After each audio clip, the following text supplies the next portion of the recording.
Él nos va a contar qué es eso de salud global, qué es los derechos humanos, qué son los accesos a los medicamentos y qué papel tienen las organizaciones internacionales, incluida la OMS, en todo esto, en todo este proceso.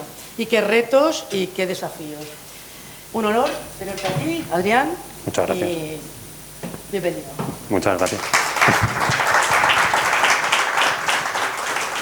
Bueno, guardad los aplausos por si no os gusta la presentación, ¿eh? Nada, muchas gracias por invitarme a hablar. Llevo unos cuantos años oyendo hablar de la Universidad Popular de Tres Cantos y es un gustazo venir y conoceros a todos.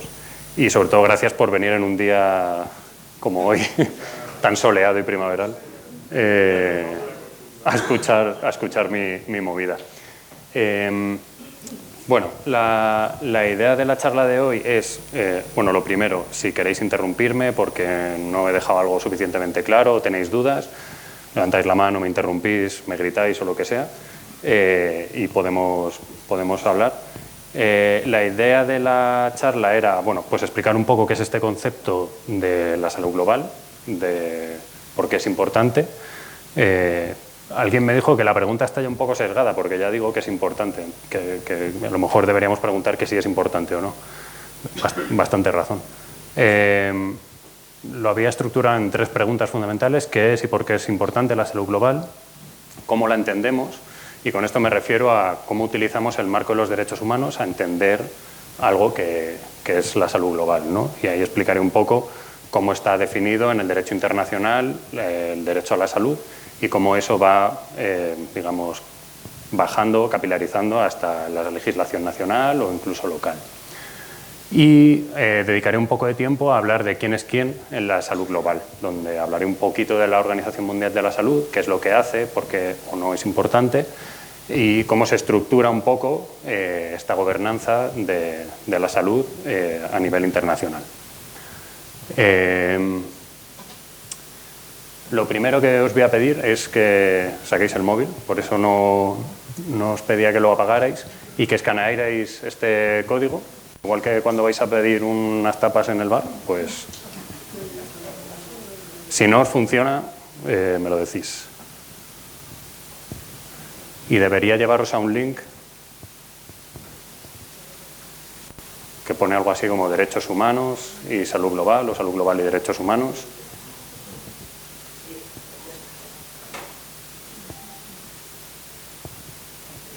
¿Lo tenéis todos? ¿Alguien falta?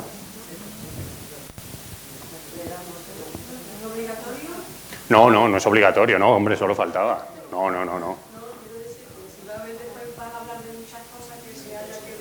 No, esto es para hacer unas preguntas para que las vayáis respondiendo y empezamos dialogando un poquito. No te preocupes.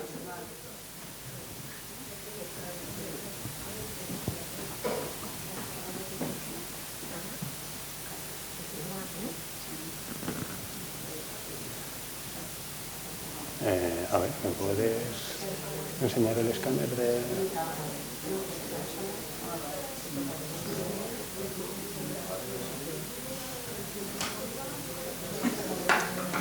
Mira, aquí.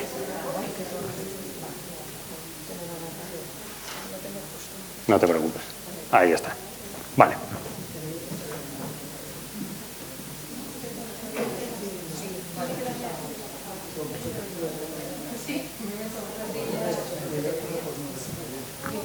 ¿Deberíais todos ver una pantalla parecida a esta?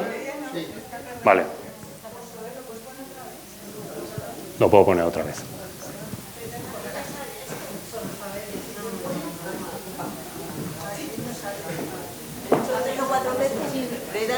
Perfecto, eso es. Ponte ahí, ponte. Quedaros ahí.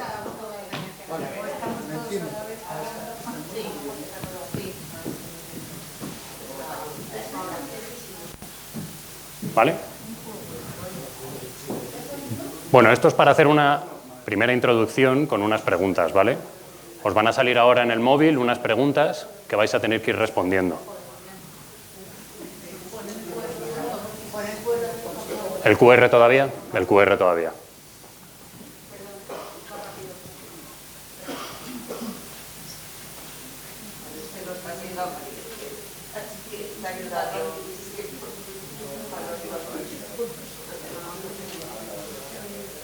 Si es demasiado problemático, lo hacemos a viva voz y lo hacemos más rápido, ¿eh? ¿Sí?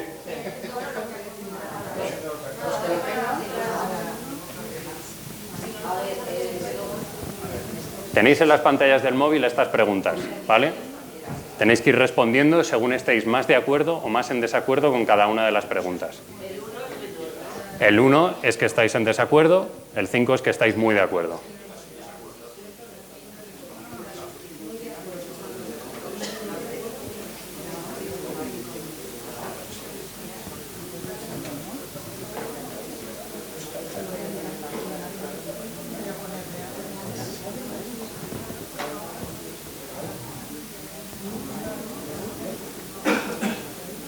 ¿Alguien está teniendo dificultades técnicas? ¿Necesita ayuda?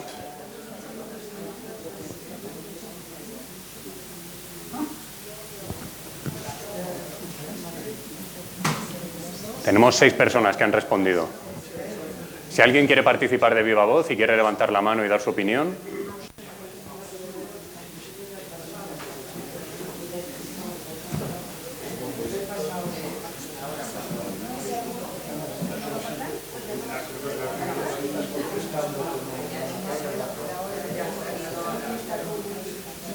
Vale, pues si queréis vamos a empezar. Parece que empezamos a tener un poco de acuerdo en que Bill Gates no nos quiere inyectar microchips con las vacunas del COVID. Eso está bien. Esto es un poco para ver de qué pie cojeáis y a ver qué tipo de audiencia tenemos.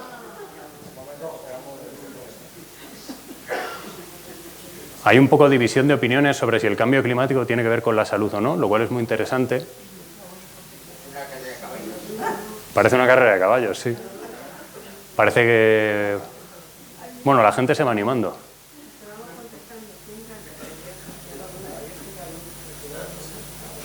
Vale. Bueno, primera pregunta.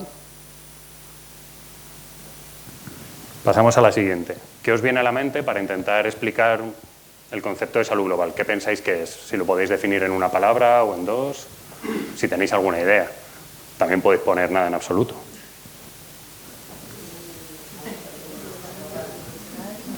Podéis responder, señor, suéltame el brazo. Un estado de bienestar mental. ¿Alguien ha estudiado la definición de salud de la OMS? Bienestar. No pueden ser frases largas, ¿eh? Tienen que ser palabras o frases cortitas. Derechos, solidaridad.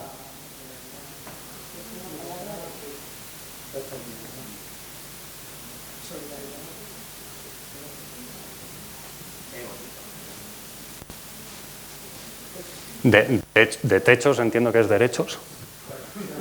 Ah. Salud universal, equidad.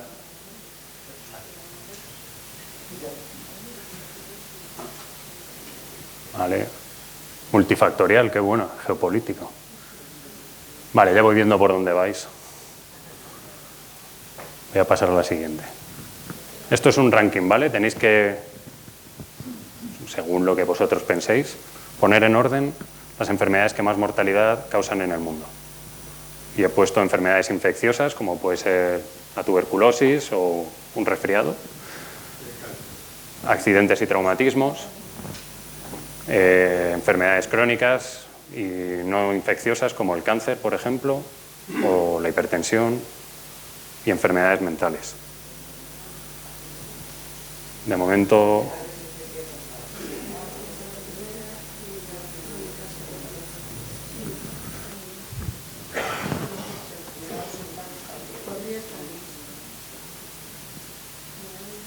infecciosas. Crónicas son crónicas y no infecciosas. O sea, una enfermedad como el cáncer a lo mejor no es crónica, puede ser una enfermedad aguda, pero es no infecciosa.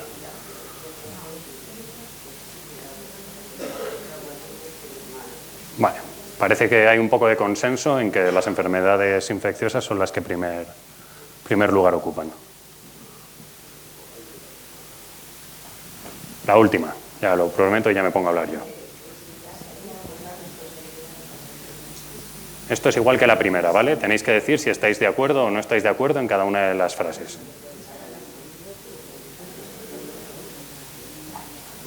Y si alguna de las cosas no está clara, os la explico.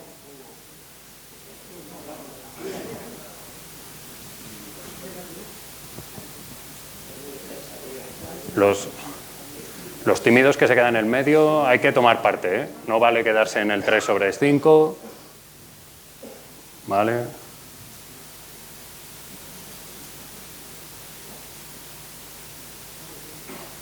Parece que hay más gente que piensa que depende del entorno mucho más que de la responsabilidad individual y que depende sobre todo del desarrollo de un país. Vale. Muy bien.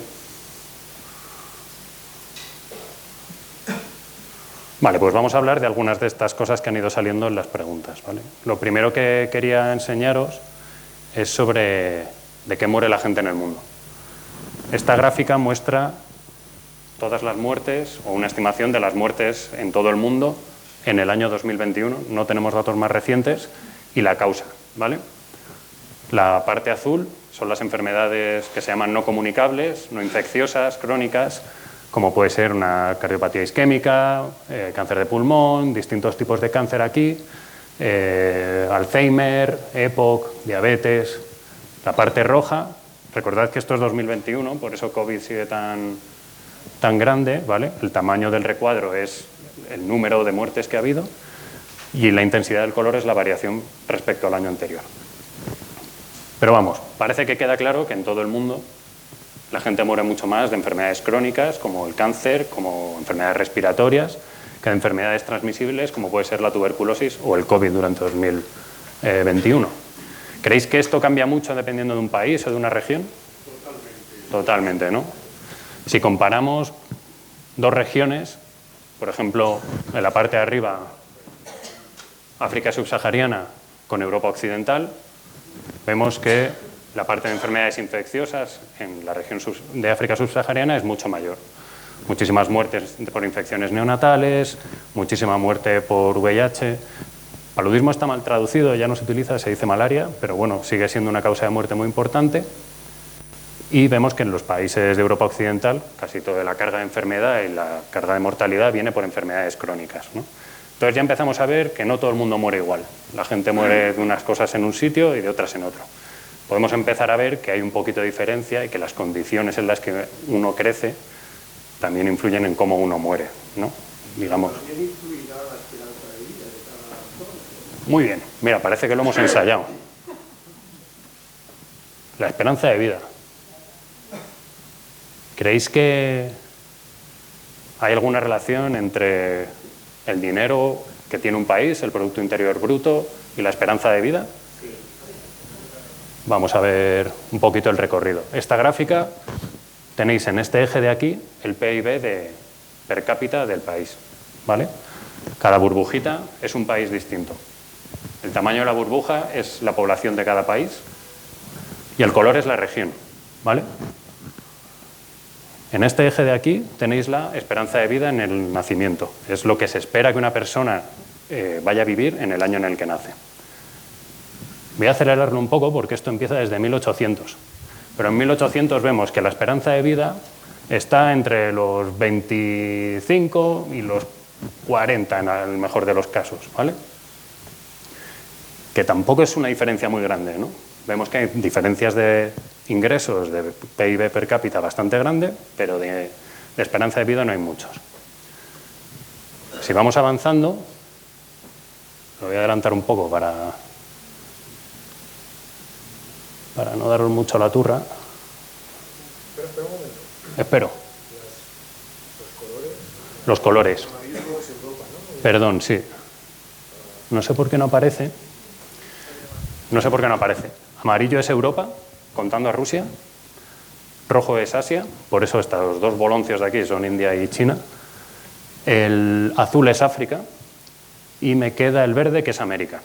En 1800 Estados Unidos no tenía una población muy grande, por eso es esta bolita pequeña, porque todavía estaba en pleno proceso de colonización. Entonces vamos viendo que va avanzando el tiempo, estamos en el siglo XIX, el gran dominio europeo y el desarrollo industrial de los países europeos y la colonización, vemos que ya se van avanzando mucho más en el Producto Interior Bruto y que la esperanza de vida va subiendo bastante según va avanzando. Vemos que va haciendo así. Cada vez hay más desigualdad entre esta punta de aquí y esta punta de aquí, y que casi todos los países que se quedan más rezagados son del área de África o de Asia. ¿Esto qué va a pasar ahora? Primera Guerra Mundial. Estamos en el periodo de entreguerras, vemos ya un poco el poder de Estados Unidos en cuanto a PIB y cómo la diferencia, Segunda Guerra Mundial, y cómo la diferencia entre países ricos y menos ricos se va incrementando, tanto en esperanza de vida como en el nivel de ingresos. Según va pasando, si queréis luego os puedo enseñar también en España cómo va avanzando, y es muy curioso. Según van llegando al final del siglo XX, vamos viendo que esa diferencia en esperanza de vida se va igualando un poco, que cada vez hay menos diferencias entre los países más pobres y los países más ricos. Esto evidentemente es porque los países ricos no podemos seguir aumentando la esperanza de vida al mismo ritmo siempre, pero también porque ha habido un desarrollo económico y un desarrollo de los sistemas sanitarios en países africanos y de Asia que han permitido que la esperanza de vida mejore mucho. A lo que quiero llegar con esto es que influye mucho dónde vives, influye mucho cuándo has vivido. No es lo mismo la esperanza de vida y la posibilidad de enfermar a principios del siglo XIX que en 2023, cuando esta gráfica termina. Hay un país o dos que tienen una renta per cápita todavía bajísima, o un PIB bajísimo, y que tiene una esperanza de vida Sí. bastante elevada. Claro, esto es una gráfica que tiene cierta correlación, pero siempre hay casos, digamos, como excepcionales, que se salen un poco de la norma. Por ejemplo, a ver, países con renta per cápita baja, con esperanza de vida alta. Bangladesh, curiosamente. Perú. Sí, hay muchos casos porque también influyen otros factores, como puede ser cómo invierte el gobierno en las políticas de salud, qué nivel de desarrollo de las infraestructuras básicas como agua potable tienen los países, ¿no? Vale. Y con esto termino las gráficas turras. Y es para mostraros que no solo influye en la diferencia entre países, sino que también hay que tener en cuenta las diferencias dentro de los países. Esta gráfica es de España, ¿vale? Lo que muestra es, a ver si lo explico bien, las necesidades que tiene la gente autopercibidas, las necesidades de salud dental, bucodental, ¿vale? ¿Cuántas veces yo creo que tengo una necesidad de salud bucodental y esa necesidad no se está cubriendo, ¿vale? Yo no puedo acceder a un dentista porque no tengo dinero, porque me pilla muy lejos o porque hay una lista de espera muy alta. Y está desagregado en este eje por los distintos años y en este eje es por la distribución de ingresos. Cada bolita es un porcentaje de distribución de ingresos de la población española. La más clara es el 20% más pobre de la población. La más oscura es el 20% más rico. Y lo que podéis ver es que sistemáticamente, a lo largo de todo el estudio, se ve una diferencia del número de gente que reporta que sus necesidades sanitarias bucodentales no están cubiertas en los ingresos, en la parte de la población que tiene más ingresos que en la parte que tiene menos ingresos. Es decir, los pobres no tienen tanto acceso al sistema sanitario como los ricos. Se ve que hay muchas más diferencias en 2014, que seguramente será debido a la crisis económica de 2008, en los años 2012-2014, que es cuando más impacto tuvo. Pero bueno, es para que veáis que las desigualdades en salud también dependen mucho de la renta dentro del propio país. Y no solo de la renta, sino que también del nivel educativo. Esta gráfica es muy parecida. En este caso, las bolitas más claras son aquellas personas que tienen un nivel educativo más bajo. Las bolitas más oscuras son las que tienen un nivel educativo más alto, educación superior y demás. Las personas con nivel educativo superior suelen reportar unas necesidades no cubiertas de en este caso, atención bucodental, mucho menores que la gente que tiene menor nivel de estudios. O sea que hay una desigualdad en cómo enfermamos, que depende de dónde vivimos, de cuándo vivimos y de cuáles son los recursos que tenemos, incluido la educación o la renta. Por resumirlo en un gráfico, que a mí estos gráficos me gustan mucho, Evidentemente tú eres libre de llevar a cabo ciertos hábitos de vida más o menos saludables. Nadie duda de la existencia del libre albedrío y todos decidir si os tomáis una cerveza con o sin alcohol, por poner un ejemplo, o si salgo a hacer ejercicio o no. Pero el punto de esta parte de la presentación es intentaros explicar que la salud está condicionada por factores que están, en principio, a priori, muy poco relacionados con las políticas de salud, como pueden ser la educación, como puede ser tu sueldo o tu código postal. El desempleo, por ejemplo, también se ha visto que afecta mucho. La distribución de género, si eres mujer, si eres hombre, tienes unas desigualdades en salud distintas. Si eres blanco, si eres negro, también influye, ¿vale? Todo esto para decir que en toda la salud, todas las desigualdades en salud que podemos ver en la sociedad están determinadas por lo que se llaman unos determinantes sociales de la salud. Y estos determinantes sociales suelen responder a políticas. Y por eso yo y mucha otra gente nos dedicamos a políticas en salud, para intentar hacer que las políticas públicas, tanto las sanitarias como las no sanitarias, intenten disminuir esas desigualdades en salud, tanto dentro de los países como entre los distintos países. Como digo, la enfermedad no se distribuye de igual manera en el mundo, los recursos para prevenirlas y tratarlas tampoco, y los factores sociales, económicos y políticos afectan a la salud de la gente. Esto igual os parece súper obvio, pero ha costado muchas décadas de debate y de generación de evidencia para llegar a esta conclusión. Todo esto es para intentar llegar a una primera definición de lo que es la salud global. Así, gente que estudia mucho lo define como los esfuerzos que realiza la sociedad para organizarse y ejercer poder político en respuesta a desafíos y oportunidades en salud más allá de las fronteras nacionales. Aquí hay elementos que me parecen importantes resaltar. El primero, que es una acción social de toda la sociedad en su conjunto, que se habla de poder político y no necesariamente de enfermedad como algo biomédico, sino como, no, tenemos que hacer política, y que existen unos desafíos y unas oportunidades en salud que van mucho más allá de nuestras fronteras, que muchas veces tendemos a pensar que las políticas en salud tienen que afectar a la gente que vive en España o en Francia o en otro país, pero que en el fondo vivimos en un mundo interconectado y cada vez más, hasta hace unos meses, que ahora no sabemos muy bien a dónde vamos, pero con una creciente interdependencia debido a la globalización. ¿Dudas? ¿Críticas? Cosas que voy rápido, voy lento, estoy siendo... Vale, guay. Derechos humanos. Para mí los derechos humanos, y en específico el derecho a la salud, no es solo lo que diga la ley. Yo no soy abogado, soy farmacéutico, entonces lo que diga la ley pues muy bien, pero es también cómo te crean un marco para analizar ciertos problemas. Para mí es la importancia que tienen los derechos humanos. Poder decir, esto es un problema porque atenta contra los derechos humanos, el derecho a la salud, es algo que te da cierta legitimidad y cierto poder a la hora de defender ciertas ideas. Dicho esto, os voy a soltar la turra de cómo está reconocido el derecho a la salud en distintos instrumentos internacionales. Perdón porque hay mucha letra y creo que es muy pequeña. Sí, pues lo leo.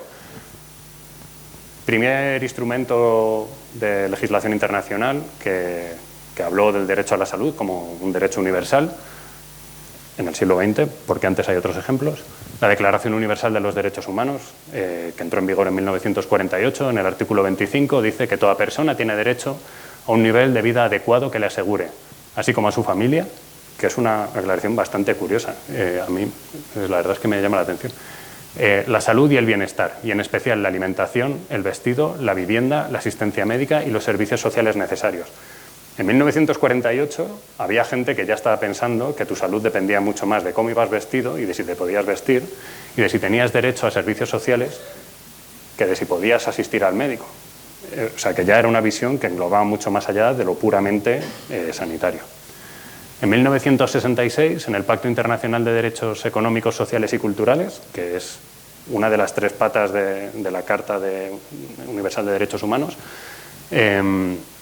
dice que los Estados partes en el pacto reconocen el derecho de toda persona al disfrute del más alto nivel posible de salud física y mental. Este punto lo tengo en negrita porque es cortado y pegado del preámbulo de la Constitución de la Organización Mundial de la Salud. Ahora os lo enseño. Y bueno, habla de distintas medidas que deben adoptar los Estados para llegar a realizar ese derecho a la salud. pero confirma o dice que todos nosotros, por el simple hecho de ser humanos, tenemos derecho a disfrutar del más alto nivel posible de salud física y mental. Lo que pasa es que no dice que haya que hacerlo inmediatamente, dice que es un derecho de realización progresiva. Los Estados tienen que trabajar dentro de sus capacidades y ayudándose unos entre otros para que este derecho vaya siendo cada vez más universal, digamos. La Constitución de la OMS en 1948, firmada en Estados Unidos además, no sé si en Nueva York o en San Francisco, tiene gracia que ahora se quieran salir, define, como decía, la salud como el estado de completo bienestar físico, mental y social, y no solamente la ausencia de afecciones o enfermedades. Hay muchas partes del preámbulo que a mí me parecen muy interesantes y que hoy en día están de mucha actualidad en un mundo en el que cada vez hablamos más de seguridad, entendiendo la seguridad como la seguridad de las fronteras nacionales y no necesariamente como la seguridad de los individuos que vivimos dentro.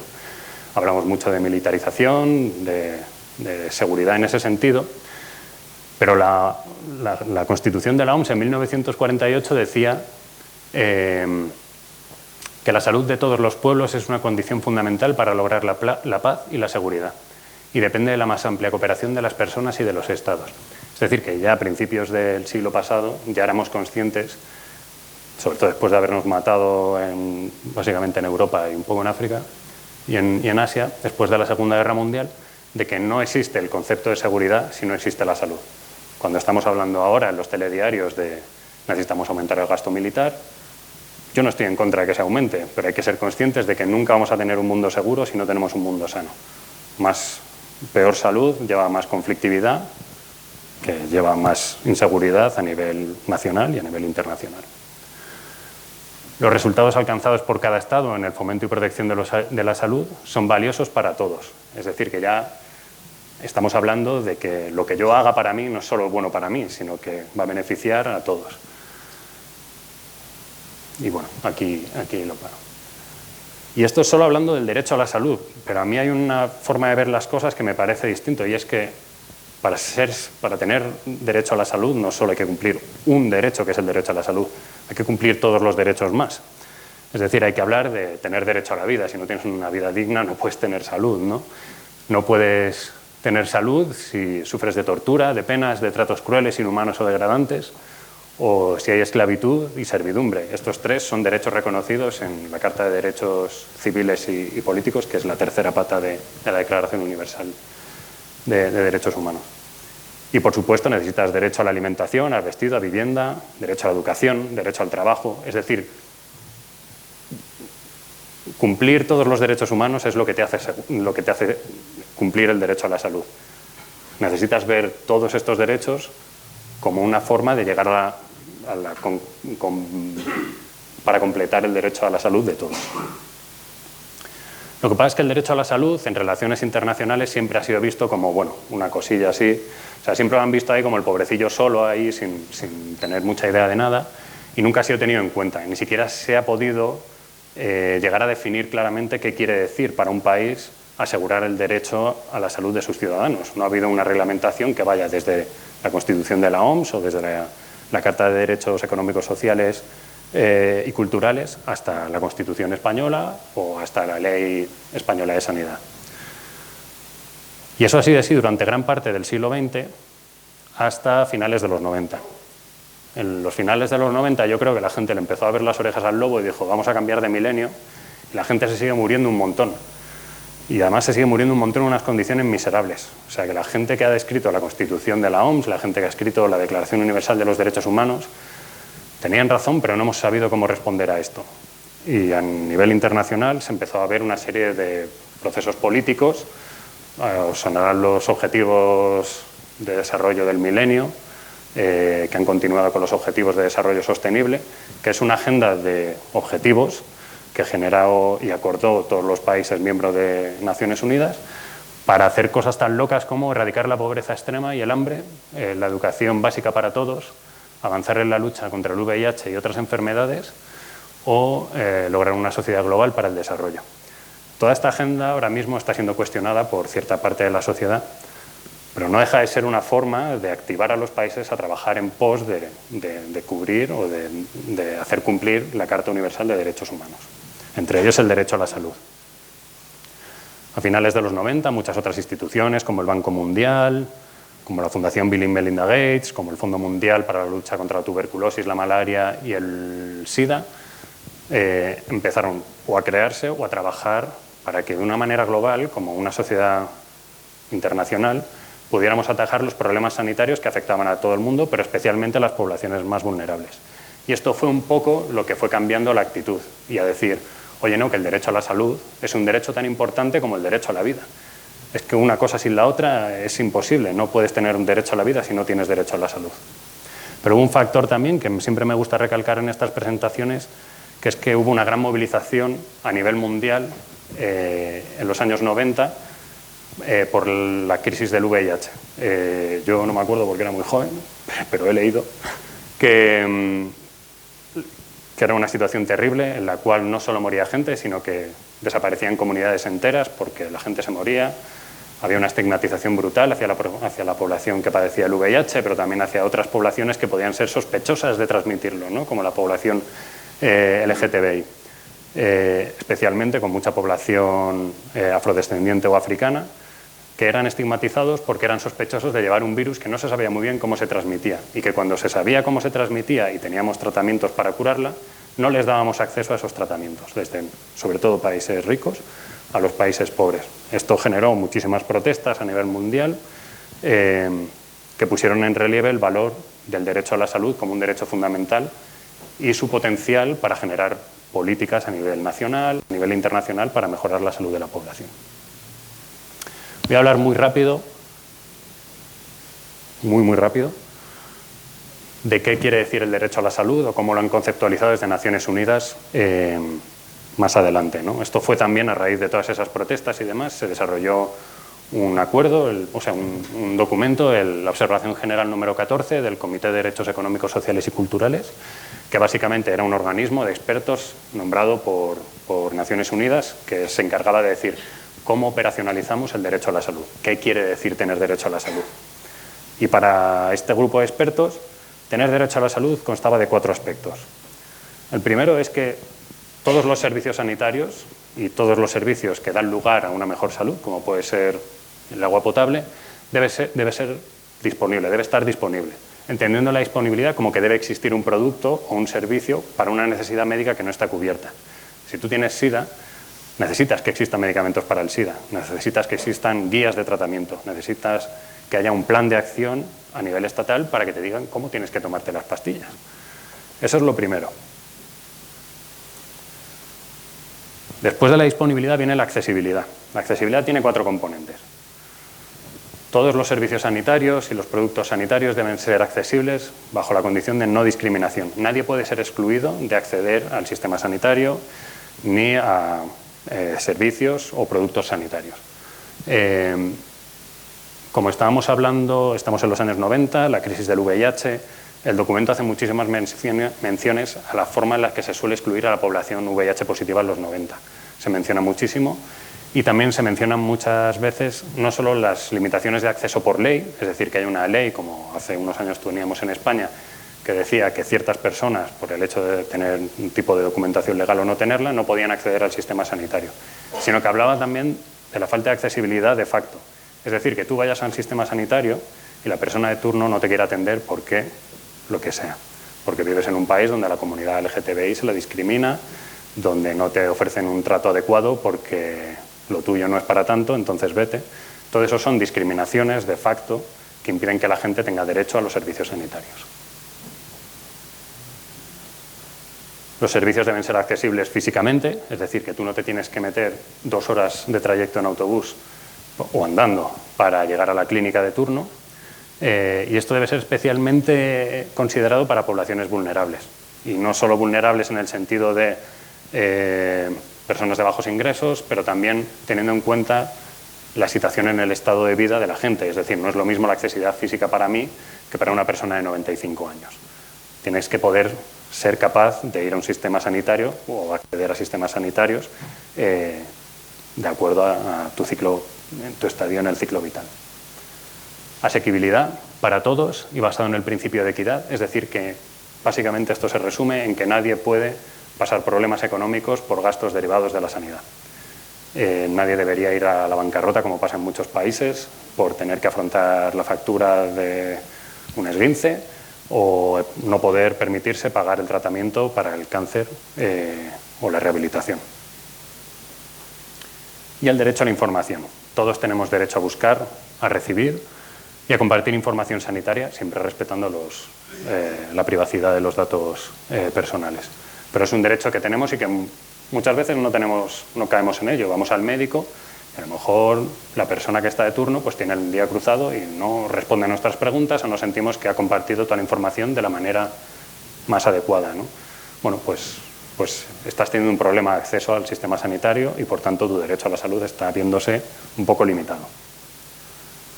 Los servicios y los productos sanitarios deben ser respetuosos con la ética médica, por supuesto, y deben ser culturalmente apropiados con los requisitos de género apropiados con los requisitos de género y del ciclo vital. Por poneros un ejemplo, los medicamentos también tienen que ser adaptados para poblaciones mayores que no pueden tragar píldoras, píldoras hace mucho que no se utiliza, pero comprimidos que sean muy gordos, que se pegan a la garganta, tienen que estar adaptados para poblaciones pediátricas para que los bebés puedan tragarlos. Tienen que estar adaptados en muchos países, por ejemplo en Indonesia, para que cumplan con condiciones religiosas. Por ejemplo, muchos de los comprimidos que se fabrican para Indonesia tienen que tener un certificado halal. Oigo mucho revuelo. ¿Qué es un certificado halal? Certificado halal. Muchos de los comprimidos que tomamos utilizan como un aditivo productos que derivan de la gelatina. Que la gelatina viene generalmente del tejido del cerdo. Pues, lo que le da un poquito así a las salsas, que le da consistencia, eso es la gelatina del hueso de jamón que le ponemos al cocido. Pues eso debería tener un certificado halal y no venir del cerdo en determinados países. Lo cual esto lleva a muchísimos debates muy interesantes, pero que no tenemos tiempo de abordar. Y finalmente, los servicios sanitarios deben ser de calidad. Y esto quiere decir que tú tienes derecho a que te vean profesionales sanitarios cualificados, que los medicamentos que tú tomas no estén caducados y han sido aprobados por una entidad reguladora que sabe lo que hace y que dispone de la evidencia disponible y del conocimiento para poder decir que esos medicamentos pues efectivamente son seguros y eficaces. Y esto es básicamente cómo entendemos el acceso al sistema sanitario y el derecho a la salud hoy en día. Me voy a saltar unas cuantas diapositivas, básicamente para decir que el derecho a la salud está reconocido en el derecho internacional, que es una herramienta que utilizamos muchos de los que nos dedicamos a las políticas públicas como guía para desarrollar o para intentar mover las políticas públicas para que cumplan con estos derechos humanos, que crea obligaciones para los estados, no solo con sus poblaciones, sino que además, está en una de las diapositivas, sino que además obliga a los estados a colaborar y a proporcionar ayuda unos a otros. Es decir, que España tiene también la obligación de hacer que otros países progresen en el cumplimiento del derecho a la salud. Preguntas, dudas, quejas, sugerencias. Buena pregunta. ¿Dónde? En la Comunidad de Madrid.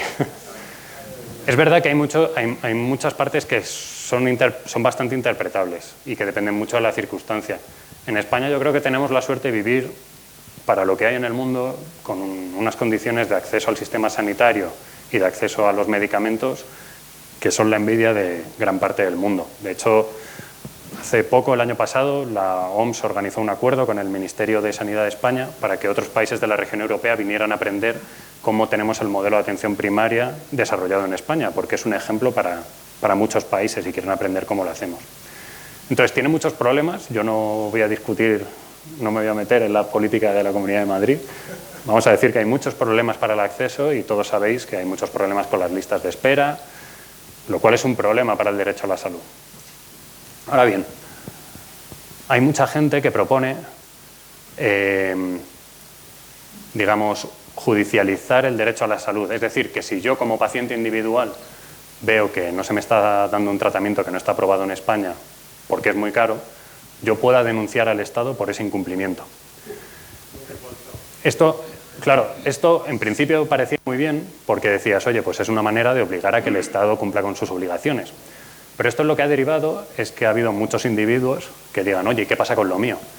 Y hay muchas veces en las que tú tienes una bolsa de dinero que tienes que gastar entre todo el mundo y a lo mejor para lo tuyo no hay dinero. No es culpa tuya, no es culpa mía, pero es que el último tratamiento para la anemia falciforme, que es una enfermedad rara, cuesta 1 millón de euros por persona. Entonces, claro, yo tengo que decidir cómo gasto mi dinero. Si tengo 1 millón de euros, puedo tratar a una persona o abrir un ala de hospital. Pues si me denuncian es un problemón. Entonces, yo sí que tengo ciertas dudas sobre esto de judicializar estos... Pero me estoy yendo un poco por la tangente. Vale. ¿Quién es la salud global? Aquí os voy a pedir que me paréis un poco los pies y veis que se me va un poco la pinza porque estoy acostumbrado a dar esta charla y me dedico a esto además y me emociono un poco y me pongo un poco complejo. Hablo de gobernanza de la salud global. No sé si habéis notado que hablo de gobernanza y no gobierno. ¿Por qué pensáis que es eso? La gobernanza del sistema, El gobierno es el de turno. Claro. ¿Alguna opinión diferente? ¿No? El gobierno es el de turno cuando tienes posibilidad de tener un gobierno. Cuando hablamos de salud global, que es la salud de todo el mundo, no hay un gobierno global, no existe. El gobierno da una idea de jerarquía. Tú tienes un presidente del gobierno, unos ministros con competencias claramente definidas, tienes separación de poderes o no, y tienes unos procedimientos en los cuales la política, digamos, está claramente establecida. Lo que tenemos en la salud global es gobernanza. Y esto quiere decir que tenemos una serie de instituciones a todos los niveles que trabajan de forma más o menos conjunta para intentar que se cumpla el derecho a la salud.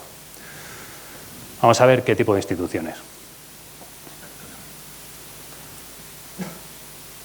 Cuando hablamos de gobernanza de la salud global, hablamos de 3 tipos de gobernanza. El primero es la gobernanza de la salud global, que estos son todas las instituciones y los procesos a nivel internacional que tienen que ver directamente con la salud. Esto es la OMS, ONU-SIDA, UNICEF y creo que ya.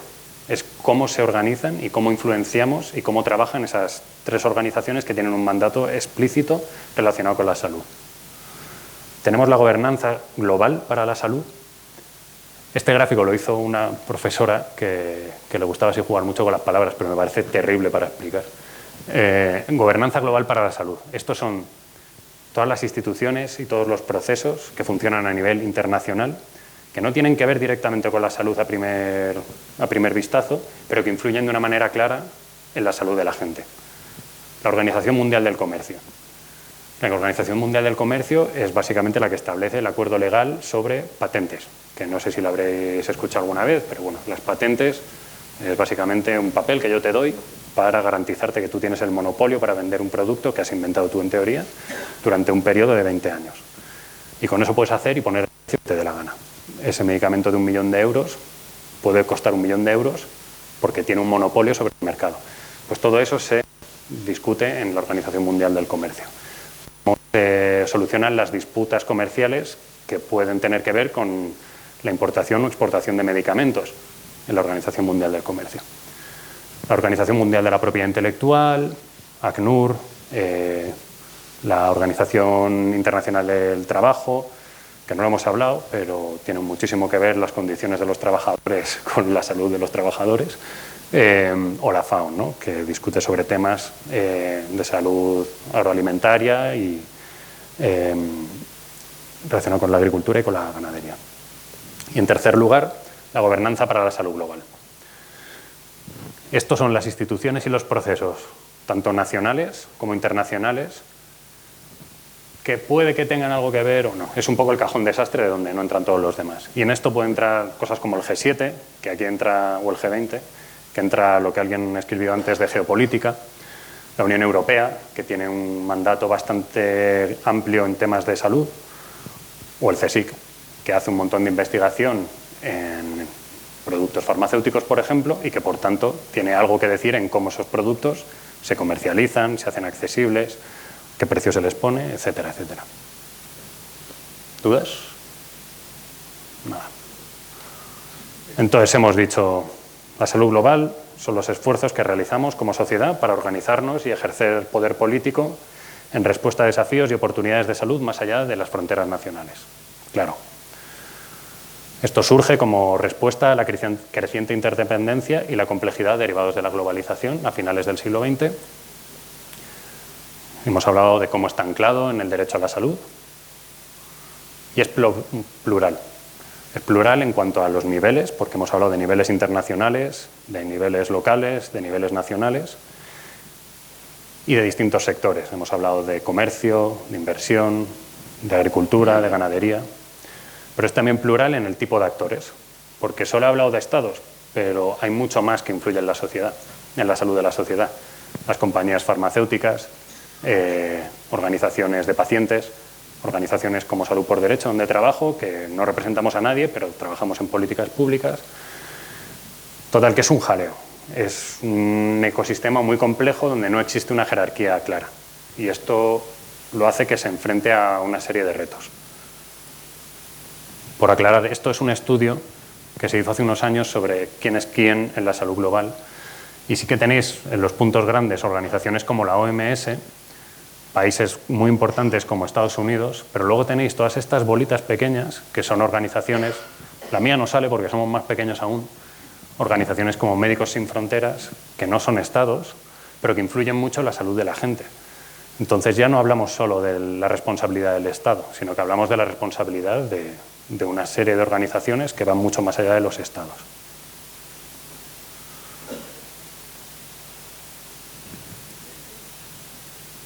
El Ayuntamiento de Tres Cantos seguramente tenga mucho que decir en temas de salud de los vecinos de Tres Cantos, por supuesto.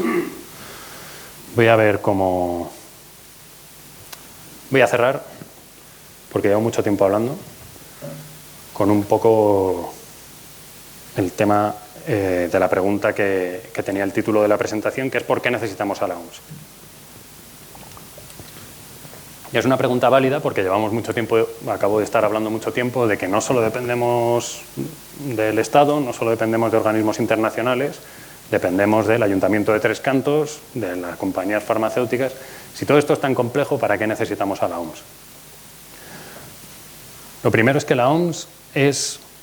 Estos son fotos de las asambleas generales de la OMS y del Consejo Ejecutivo, y es básicamente para decir que la OMS es básicamente lo que los Estados miembros de la OMS quieren que sea.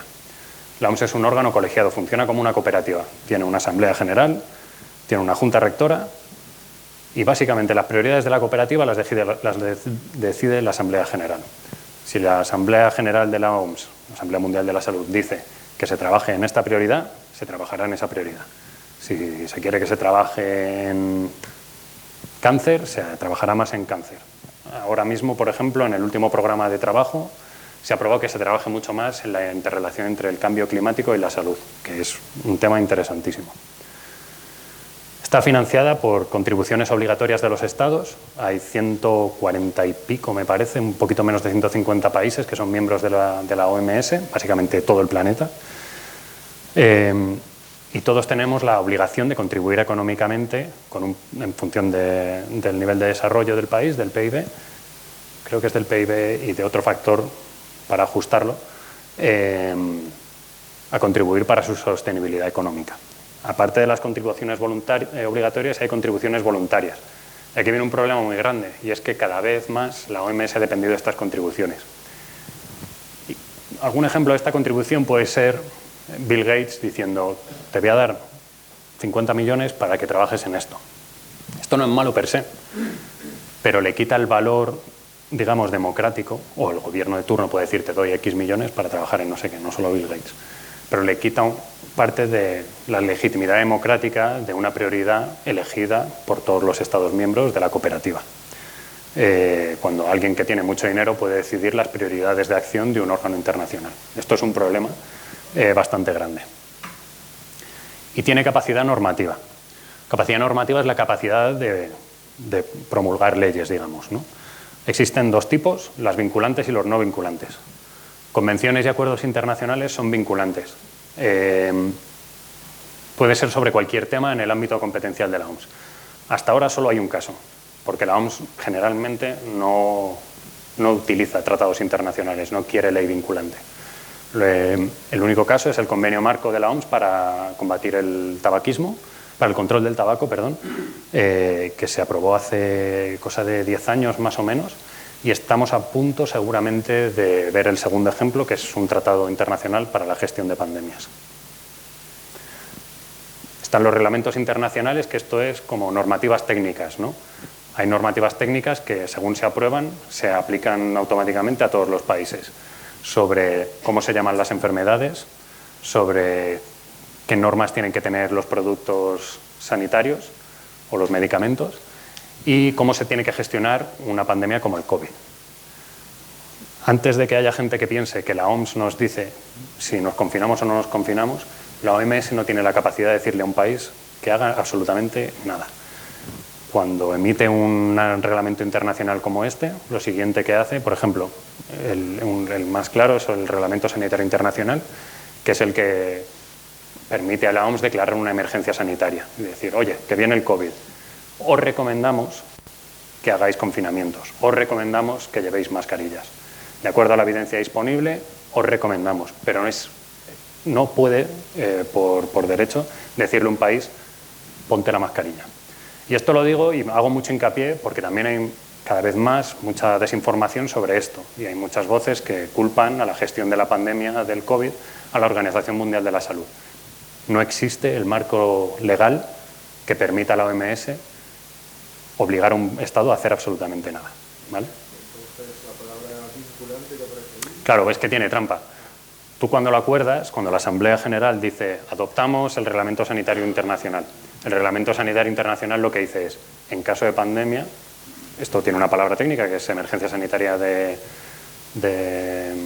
emergencia de salud pública se me olvida el nombre, tiene una palabra técnica, básicamente lo que eso confiere, el poder que eso confiere a la OMS es el de emitir recomendaciones. Se acabó. Pero la soberanía de los estados es sagrada en el sistema de Naciones Unidas y eso es algo que está fuera de toda discusión, ¿vale? Esto es para lo bueno y para lo malo, porque cuando un país se niega a compartir información, por ejemplo Estados Unidos ahora ha dejado de compartir información científica o información de cómo se transmite un brote de gripe aviar en Estados Unidos con el resto de países. A mí me encantaría a veces decir, comparte los datos, muchacho, o sea, si es que esto va bien para ti y para mí, si es que no perdemos ninguno. Pero no puede hacerlo, ¿vale? No existe el marco legal para que la OMS obligue a nadie a hacer nada.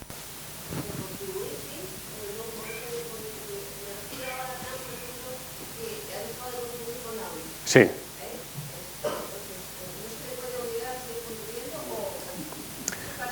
Pues el tema de Estados Unidos es muy curioso, porque Estados Unidos tradicionalmente, es muy curioso porque Estados Unidos es el padre de todo el sistema de Naciones Unidas. Bueno, y de la Liga de Naciones antes. Fue el gobierno de Estados Unidos el que montó toda la arquitectura de Naciones Unidas. Y específicamente en la OMS hay una cláusula específica para Estados Unidos que le permite salirse. Pero el resto de países tenemos muchas más complicaciones para poder salirnos. No sé si lo habéis oído, pero Argentina también ha propuesto salirse a la OMS. Bueno, pues el procedimiento es bastante más largo y existe la posibilidad, pero no es tan sencillo.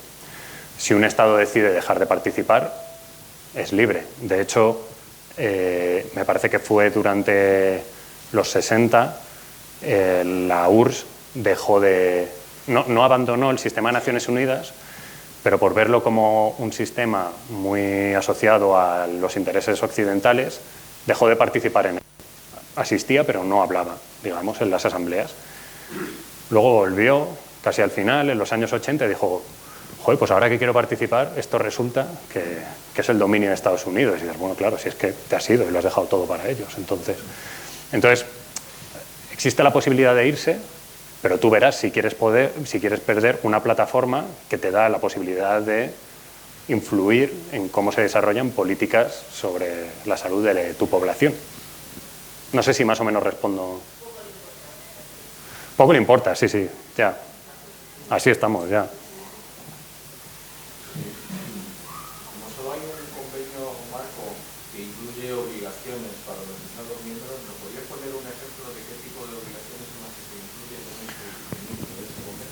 Pues no soy nada experto en el tema del tabaco, pero creo que de nuevo existen como el lenguaje que se utiliza es como de empezar, o sea, como motivar a los países a utilizar etiquetado en las cajetillas de tabaco, limitar la publicidad en medios, en vallas publicitarias y demás. No soy, o sea, es que no soy experto en ese tema, entonces no sé. Te puedo... saber si las limitaciones en cuanto al uso del tabaco en lugares públicos, yo tenía entendido que venía más bien como un reflejo de una legislación europea. Sí. Y no sé si quizás Seguramente. viene antes de una obligación mundial. No creo que obligación sea la palabra. A falta de leerme, digamos, el hacer el análisis de qué palabra utilizan, seguramente toda la ley del tabaco española y las modificaciones que están haciéndose ahora vienen a raíz de implementar el convenio marco. Seguramente esto esté hecho de una manera en la que no obliga a los estados, pero dice, oye, si lo has firmado, pues ponte a hacerlo, ¿no? Y además es que sabemos que es bueno para la salud.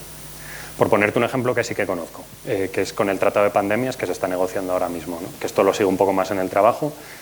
Algunas de las cosas que hace es, y estos son motivos de negociaciones de semanas entre los países, de decir, en el caso de una pandemia, si hay vacunas que se han desarrollado gracias a patógenos que vienen de un país concreto, por ejemplo, digamos que Indonesia detecta un nuevo virus que se convierte en una pandemia, ¿no? Ese virus, Indonesia lo comparte y se desarrolla una vacuna para tratar y acabar con la pandemia. Indonesia dice, yo te he compartido el virus, ahora quiero que me compartan las vacunas porque yo tradicionalmente no he tenido acceso a ellas. Entonces el lenguaje que utiliza es los estados, dentro de la legislación nacional y respetando la soberanía nacional de cada estado y poniendo como 300 coletillas para que quede claro que la soberanía de los estados es lo que prima en un tratado internacional. Y que tú te puedes poner de acuerdo, pero si llegado el momento de la emergencia a ti no te sale de las narices compartir nada, no lo compartes. Entonces es un poco la limitación y la fuerza que tiene la legislación internacional en materia de salud, que es que no puedes obligar a la gente, pero básicamente crea un terreno de juego igual para todos, para que te puedas comparar con tus iguales y decirle, tío, no estás haciendo las cosas de acuerdo al tratado que firmaste. Y eso, hasta hace poco, tenía bastante peso en las relaciones internacionales en salud. Es decir, decirle a Rusia, a Estados Unidos, por ejemplo, o a China, estás haciendo caso omiso del Reglamento Sanitario Internacional por no compartir información, y eso hizo que procediera a compartir información sobre el COVID. Entonces, como no existe gobierno y no existe separación de poderes global, no podemos no hay un juzgado al que denunciar el incumplimiento de esta normativa, pero crea un terreno en el que la gente pueda compararse y decirle, la ley está aquí. No sé si respondo. Sí. ¿Más preguntas con el tema? Sobre el tema de Estados Unidos, y volviendo al tema de la financiación, para que os hagáis una idea de lo complicado que está la situación, el principal donante financiador de la OMS es Estados Unidos, con mucha diferencia. Yo no sé si aproximadamente el 30% de la financiación, casi el 30 y pico, 40, puede venir de organizaciones y del gobierno de Estados Unidos, tanto por las contribuciones voluntarias como por las obligatorias. Quitar esa financiación, aparte de toda la financiación de cooperación al desarrollo, supone cosas como que, por ejemplo, ensayos clínicos de anillos intravaginales para prevenir el VIH se paralicen de manera inmediata y haya mujeres en algunos países que tengan anillos que no pueden ser sacados porque no hay médicos a los que ir. Supone que un ensayo clínico sobre el tratamiento para la tuberculosis se paralice y la gente tenga que dejar de tomar medicamentos para la tuberculosis, el VIH. supone también que no haya una red de cooperación para hacer el seguimiento de brotes de enfermedades como el ébola.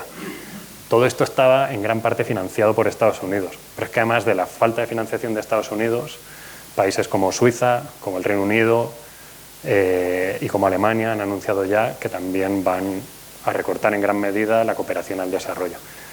Del entorno europeo, el único país que ha dicho que va a aumentar un poco la contribución, a expensas de que salgan los presupuestos, es España.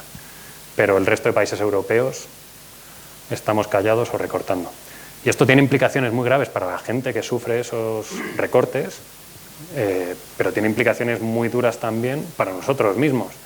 Si ahora mismo hay un brote, como está sucediendo de ébola en Uganda, no hay manera ahora mismo de compartir información y gestionar este brote de una manera eficaz, como sí teníamos hasta hace 2 meses. Y estas son algunas de las consecuencias, ¿no? La región europea de la OMS, que es la que trabaja solo con los países europeos y con Rusia, dependen un 20% de su financiación. Entonces no hay posibilidad de sostenibilidad si esa financiación desaparece. Esto quiere decir 2 cosas. Que dependíamos demasiado o sea, que muy mal porque desaparece un montón, pero es que resulta que estábamos dependiendo todos del dinero de Estados Unidos. Es un poco como el tema de la OTAN, que financiaba en gran parte la defensa, ¿no? la capacidad de defensa de Europa, y ahora que nos vemos un poco con el culo al aire, pues esto lo mismo, pero en salud, ¿no? Sí. Si los aportes son establecidos a través de una fórmula, ¿cómo es que Alemania, Reino Unido, Suiza dicen que van a reducir el aporte? Y lo otro es, ¿por qué Estados Unidos se sale? Claro. O sea, estos son 2 presupuestos distintos, ¿eh? Lo que he dicho de Alemania, Suiza y tal, eso es el presupuesto que ellos asignan a cooperación internacional y desarrollo. Las contribuciones, eso permanece, siempre que lo quieran cumplir, claro. O sea que son, digamos, 2 gastos presupuestarios diferentes. ¿Por qué se quiere salir? A ver, no sé, o sea, yo creo que desde el principio la administración, tanto la de 2016 como la de ahora, de Trump, ha renegado bastante del orden internacional establecido, ¿no? O sea, tanto en tratados de libre comercio como ahora en temas de la Organización Mundial de la Salud. Desde el principio se cuestionó mucho la manera en la que Estados Unidos estaba gestionando la respuesta a la pandemia del COVID, y mira que la OMS fue muy diplomática en no nombrar países específicos, pero bueno, la gestión entre China y Estados Unidos pues para él fue una especie de ofensa, y a raíz de eso dijo: nosotros no necesitamos que nadie nos diga cómo hacer las cosas, y nos vamos. Y esto está añadido al tema de que hay mucho tipo de gasto, como el gasto en investigación, el gasto en vigilancia epidemiológica, en salud pública. Hay gente que lo debe ver como un gasto, el gasto en vacunas, como un gasto superfluo y que puede ser recortado. En el fondo es el fracaso, la muerte por éxito, ¿no? Digamos. O sea, cuando vemos que viene tanta gente que es negacionista sobre la efectividad de las vacunas o sobre la capacidad de tener sistemas de vigilancia epidemiológica fuertes, pues no ven todos los éxitos que hemos logrado de manera colectiva previniendo un montón de enfermedades. Parece que ya nos hemos olvidado de la polio, parece que nos hemos olvidado de la viruela, etcétera, etcétera, ¿no? Entonces es más fácil categorizarlo como algo superfluo porque no el impacto que tiene. Y si queréis lo paro aquí, y si tenéis más preguntas, si queréis charlar o debatir y demás. Pero yo creo que todo viene del mismo concepto inicial que has planteado, que es la salud global.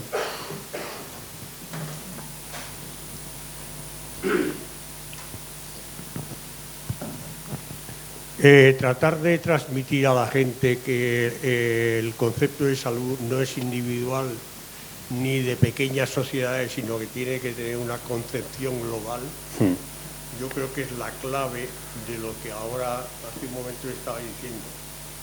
¿Qué hace Trump? Tiene una concepción autócrata de la sociedad en la que vive, de él mismo, por supuesto, si pudiera establecería una sociedad de ricos y los demás que se las arreglen como puedan. Y en ese sentido, pues puede pensar que si Estados Unidos tiene problemas de salud, ya se los arreglará él. Pero que el resto de países, y sobre todo el tercer mundo, que tiene muchas necesidades de salud y tal, pues que se las arreglen ellos. Y yo no tengo por qué pagarles su salud. Yo creo que ese es un poco el fundamento de todo este disparate de separarse de los organismos. Sí. O sea, yo no seré yo el que defienda esa decisión, pero es verdad que, por ejemplo, en mi experiencia, cuando hablas con responsables políticos que no, bueno, incluso algunos que trabajan en temas de sanidad y de políticas sanitarias, es muy difícil hacerle ver a la gente que las acciones que se toman a nivel nacional tienen un impacto más allá de tus fronteras. Por ponerte un ejemplo, las decisiones que tomamos en España sobre política migratoria tienen un impacto en la vida de la gente que no vive en España. O sea, la gente que se muere en el Mediterráneo, que eso es un problema de salud global, pues eso responde a la concepción nacionalista, ¿no?, digamos, de cómo se mueve la gente en el mundo. Entonces, yo creo que es un problema más... O sea, sí, te doy la razón de que es verdad que tenemos muchos problemas para pensar más allá de las fronteras de nuestro país, ¿no? Pero que creo que esto, hombre, Trump es como superlativo, pero que lo hemos visto también con gobiernos europeos o bueno, con India, por ejemplo, ¿no? Durante el COVID, India dijo, se acabó la exportación de vacunas, aquí se vacunan primero a los indios y se acabó. O sea, y no se podían exportar ningún producto sanitario ni ninguna vacuna durante el COVID, durante 4 o 5 meses. Entonces, pues sí, es complicado hacer ver a la gente eso. Bueno, lo primero, dar las gracias a Sonia por su magnífica exposición. Muchas gracias. Y ahora pues, pasamos a su turno de palabra, y todo lo que quiera, pues pasamos con el micrófono que es mucho más fácil. Gracias.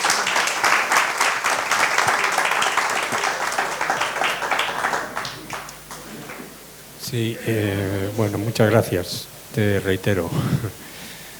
Mira, si no estoy equivocado, en la encuesta que has planteado al principio, aproximadamente un 50% del auditorio de hoy aquí no establece una correlación entre el cambio climático y la salud.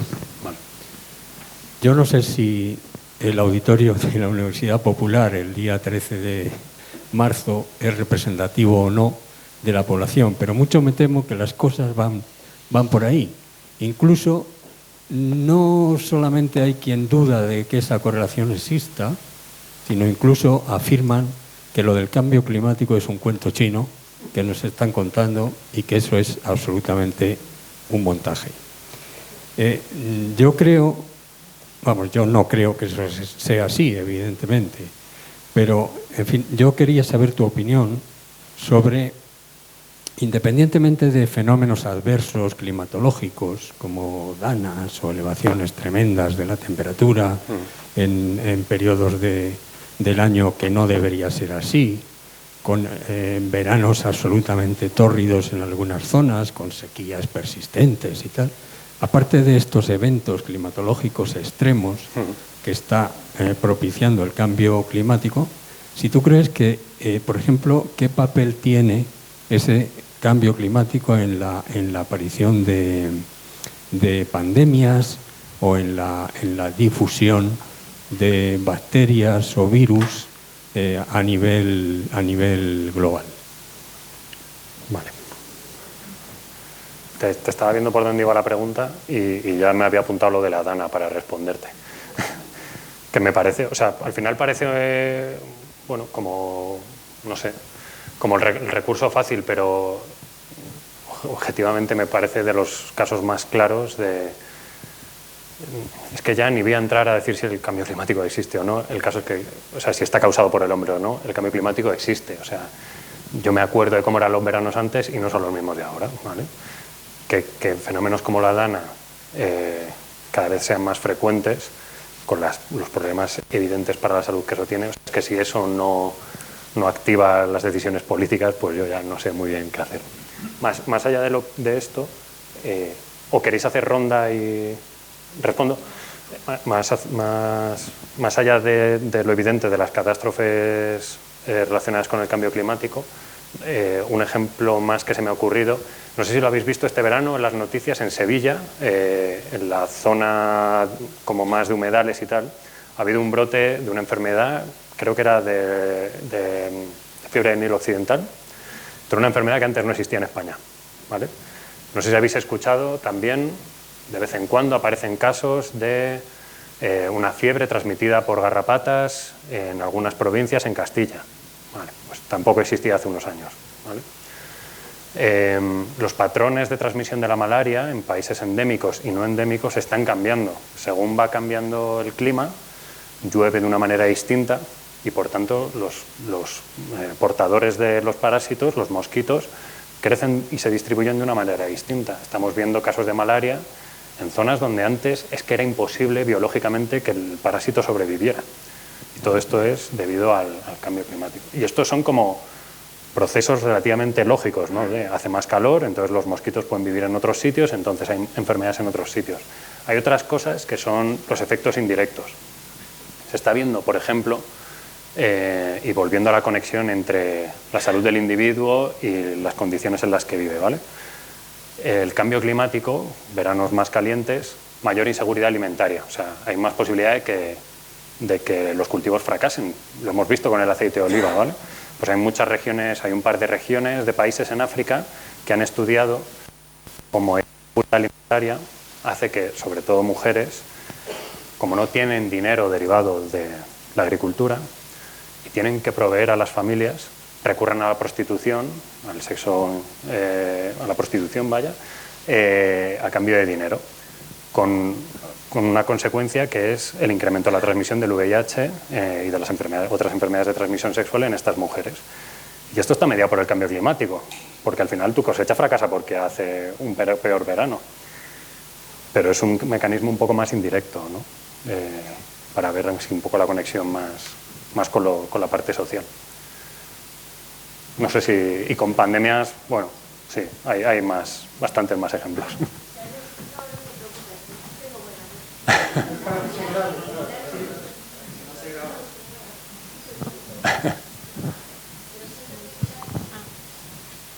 Yo desconozco todo esto, pero no entiendo qué tiene que ver, por ejemplo, Trump con Bill Gates. Si Bill Gates quiere aportar un dinero para una enfermedad, es una persona particular. Sí. Le condiciona al ser americano para que, si Trump no quiere colaborar con la ONU, se pueda él venir a otro país a que con su dinero pueda hacerlo. Es que soy ignorante, entonces... En principio no. El problema que viene derivado de la fundación de Bill Gates, de Bill y Melinda Gates, es que contribuye más que España, ¿eh? Es que sueltan muchos millones de financiación a la Organización Mundial de la Salud y a otros organismos que trabajan en esta gobernanza de la salud global. Sí, pero ¿le puede condicionar Trump? No hay combinación. De momento no. O sea, no sé si... Claro, yo te estaba entendiendo que como Trump ya no quería, sí que podía condicionarle. Vale, pues nada, gracias. Nada. Lo que sí que vemos es que pues ahora tendrá que diversificar la financiación para cubrir lo que Estados Unidos, el gobierno de Estados Unidos no está cubriendo, ¿no? Pero mi ejemplo de Gates era más por el problema democrático, que es que una fundación de una o dos personas que no responde directamente a nadie, sea uno de los mayores financiadores de ayuda humanitaria y de investigación y desarrollo en salud. Y a mí me paga parte del sueldo, ¿eh? Es verdad. ¿Alguna pregunta más?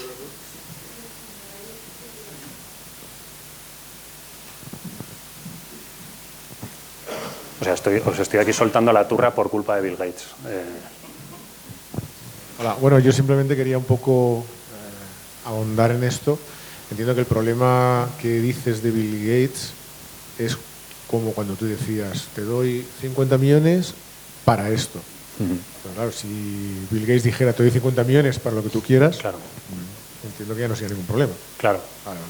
O sea, yo tengo muchos problemas desde el punto de vista de legitimidad democrática, ¿no? De que, oye, tú tienes pues, tu asamblea de vecinos donde decides cómo se gasta el dinero y te viene un tío de fuera de la comunidad y te dice, aquí está, pero lo vais a invertir en ascensores nuevos, ¿no? Pues oye, yo no necesito ascensores nuevos. Pero es verdad, dicho esto, es verdad que Bill Gates, la Fundación Gates, porque no es Bill Gates en su salón escribiendo cheques, sí que las prioridades que ha establecido, en qué áreas sanitarias invertir, es verdad que suelen estar relacionadas con las de mayor necesidad. Invierte mucho en enfermedades tropicales desatendidas, en preparación frente a pandemias, y además lo hace de una manera en la que intenta asegurarse que los resultados de sus inversiones pues sean accesibles y demás, ¿no? Hay planteamientos que se han criticado mucho, sobre todo desde países o de posiciones que nos resultan muy cercanas, como es decir, oye, es que a lo mejor no tienes que invertir solo en tuberculosis, que a lo mejor lo que tienes que invertir es fortalecer el sistema de atención primaria, ¿no? Cosas que nosotros aquí damos muy por hecho, pero que en otros países no existen. Es que a lo mejor la gente no se contagia tanto de tuberculosis si tienes un sistema de atención primaria fuerte. Y durante muchos años la Fundación Gates hacía esos que se llaman aterrizajes verticales, ¿no? De decir, no solo en tuberculosis, ni se te ocurra con este dinero tratar otra cosa. Entonces eso pues tiene sus problemas. Dicho lo cual, tal y como está la cosa, que siga invirtiendo, por favor, porque que me quedo en el paro. Hola, nuevamente. Bueno, Estados Unidos también, a través de sus agencias de desarrollo, la AID o USAID, como quieras llamarlo, ha reducido, ¿no es cierto?, la ha cerrado.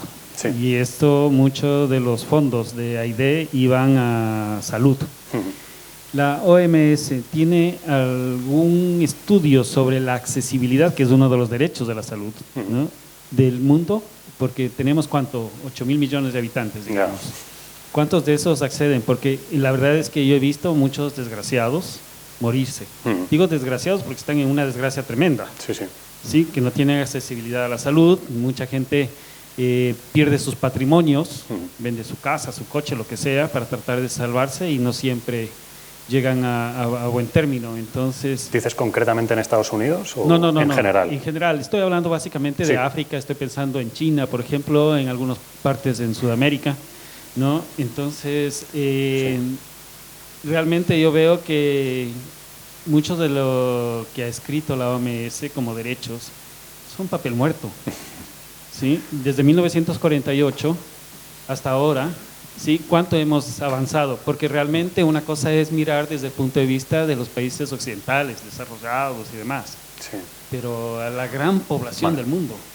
O sea, sí que hay indicadores que se recogen por parte de la OMS y de otras organizaciones, la OCDE, Eurostat, o sea, sí que se recogen indicadores de cobertura sanitaria, algunas partes de accesibilidad a medicamentos, digamos, la cobertura sanitaria lo que ofrece, ¿no? O sea, si tú te puedes tratar en tu sistema sanitario de un cáncer o no, etcétera, etcétera, ¿no? Si cubre asistencia bucodental o no, por ejemplo. O sea, sí que existen indicadores y sí que se recogen. Yo creo que también, y esto, o sea, mucha autocrítica que hago yo en el trabajo de cómo trabajamos las organizaciones como la nuestra, que es organización de la sociedad civil, que siempre está como criticando mucho, que las cosas están muy mal, que ahora están muy mal, que somos muy cenizos. Pero cuando miras a los datos, desde 1948 aquí ha habido un progreso en la salud de la población enorme, pero nunca visto. O sea, el periodo de paz desde el final de la Segunda Guerra Mundial, de paz digo generalizada, evidentemente ha habido conflictos más allá, es enorme.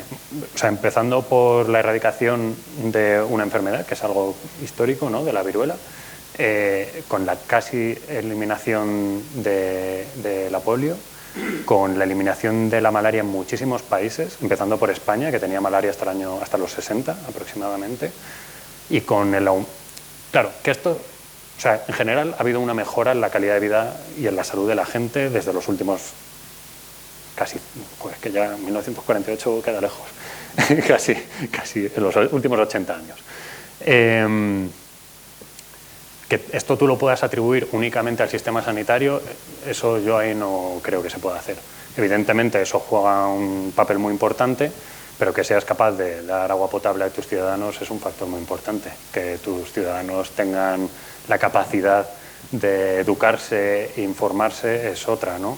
Que tengan condiciones de vida dignas o condiciones laborables dignas es otra, ¿no? Entonces, estos determinantes sociales que hablábamos al principio se escapan de la cobertura sanitaria. Eso, ahí entran, que es lo que intentaba comentaros, otros muchos derechos que el desarrollo de muchos países, China, por ejemplo, es un ejemplo bestial de mejora de la calidad de vida en las últimas décadas y mejora en resultados de salud.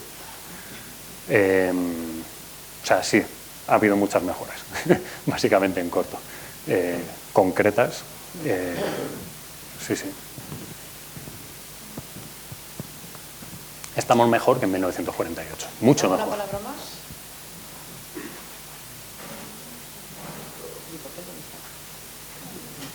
Pues